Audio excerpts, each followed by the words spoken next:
2 துறவிகள் ஒரு நாள் என்ன பண்ணாங்களா, அது ஓரமா நடந்து போயிட்டு இருந்தாங்க. அவங்க 2 பேரும் ஆற்றை தாண்ட வேண்டும்.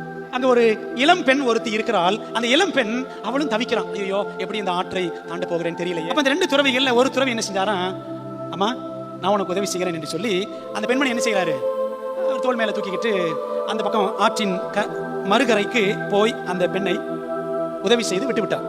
நம்ம போயிட்டாங்க, 2 பேரும் நடந்து போயிட்டே இருக்கிறாங்க.